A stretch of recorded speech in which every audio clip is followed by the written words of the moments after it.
You ask Tiger to solve. This deals with linear equations with one unknown. The final result is v equals -12.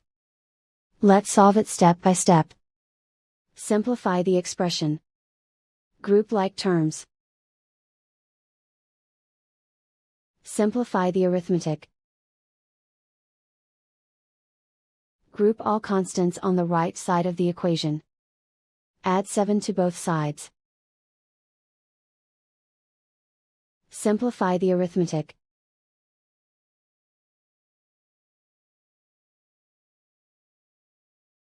Isolate the v. Divide both sides by -3. Cancel out the negatives.